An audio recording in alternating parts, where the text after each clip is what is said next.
할렐루야. 행복한 사람의 큐티 정으로 목사입니다. 오늘도 하나님 주신 말씀으로 그 안에 담겨있는 포인트를 발견하고 우리 삶에 잘 적용함으로 오늘도 행복한 하루가 되길 기도드립니다. 오늘 묵상 말씀 요한복음 1장 4절에서 5절, 묵상 제목은 어둠에서 빛으로 나아오라입니다. 그 안에 생명이 있었으니 이 생명은 사람들의 빛이라. 빛이 어둠에 비치되 어둠이 깨닫지 못하더라. 아멘. 오늘 예수님은 생명을 전달하는 빛으로 오셨습니다. 예수님이 오시면 어둠은 물러가고 세상은 주님의 빛으로 환하게 비추게 되는 것입니다. 오늘 4절 말씀 보면 그 안에 그랬습니다. 그 안에, 바로 예수님의 안에죠. 그 안에 생명이 있었으니, 생명은 바로 하나님의 생명, 영적 생명을 말하는 것입니다. 하나님이 인간을 지으실 때 코에 생기를 불어넣어 영적 생명을 주셨어요. 그러나 인간의 범죄로 생명은 떠나고 인간 마음을 비추던 하나님의 빛은 사라졌습니다. 그때부터 인간은 어둠을 따라 사는 어둠의 자식들이 된 거죠.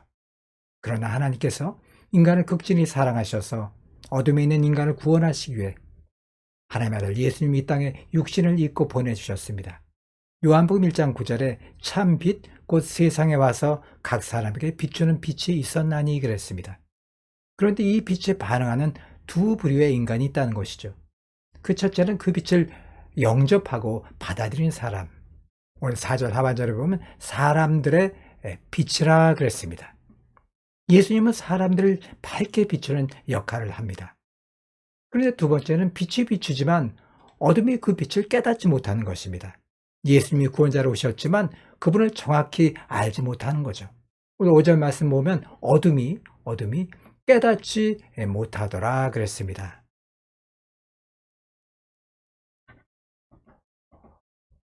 자, 오늘 두 종류의 인간을 우리가 생각해 봅니다. 인간이 예수님을 영접하는 경우가 있고 거부하는 경우가 있다는 거죠. 먼저 영접하는 경우입니다. 빛이 어둠에 비칠 때 빛은 어둠을 밝게 만들어서 빛으로 나아가게 하죠. 그러나 어둠 안에 있던 죄와 허물이 다 드러나게 되는 것이죠.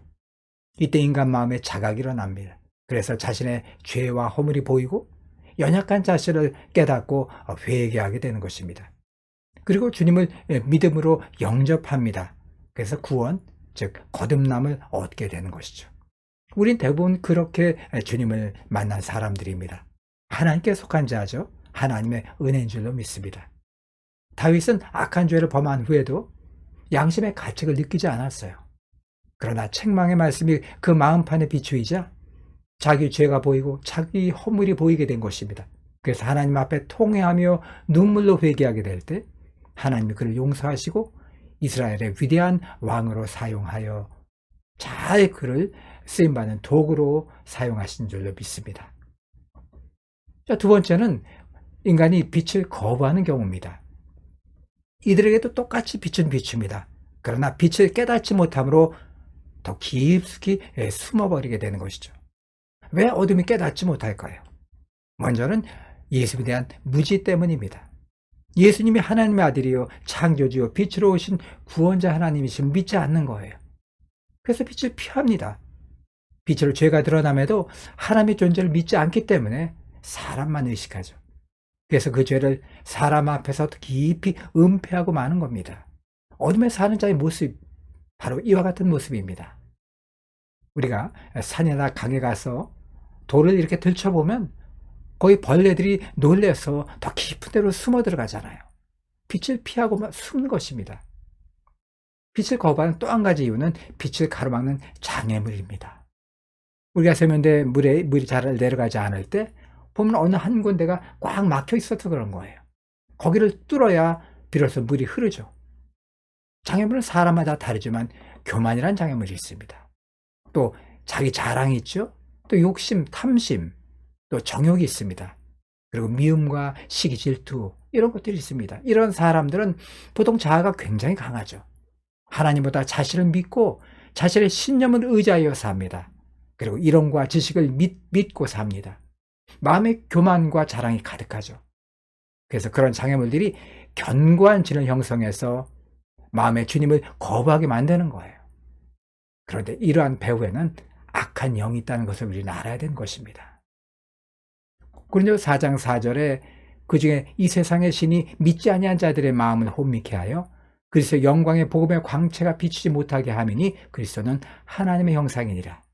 그러므로 어둠에 머물러 있게 되는 것입니다. 여러분, 빛으로 나와야 돼요.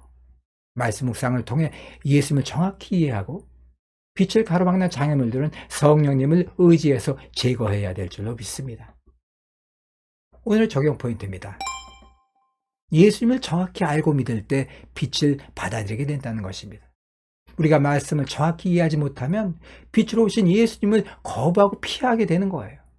먼저 말씀을 통해 예수님을 정확히 알게 되시길 바랍니다. 그리고 그분을 믿음으로 내 마음에 받아들이십시오. 믿음은 들으면서 나며 들음은 그리스도의 말씀으로 말미암죠. 두 번째 포인트는 마음의 장애물을 제거할 때 예수님을 영접하게 된다는 것입니다. 빛을 가로막는 그 장애물을 제거해야 되는 것입니다. 여러분 어떤 장애물이 있습니까? 우리 힘으로 안 되죠. 성령님을 의지해야 되는 것입니다. 내 장애물이 있음을 깨달았다면 이제 성령님께 맡겨버려야 돼요. 그리고 예수 그리스도의 이름으로 기도해야 됩니다. 선포하게 되시길 바랍니다. 오늘의 기도입니다.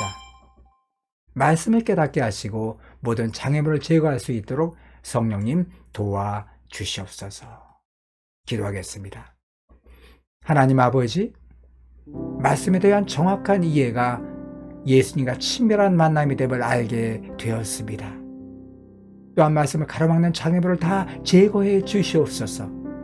예수 그리스도의 명하노니 모든 어둠의 세력은 떠나갈지어다. 모든 장애물은 사라질지어다. 주님, 온전히 주님을 받아들일 수 있도록 성령님 도와주시옵소서. 감사드리옵고 예수님 이름으로 기도드리옵나이다. 아멘. 여러분, 오늘 말씀 마음에 잘 심으시고 오늘 하루도 승리하시길 바랍니다. 하나님 의지하십시오. 하나님께서 오늘도 저와 여러분을 지켜주실 줄로 믿습니다.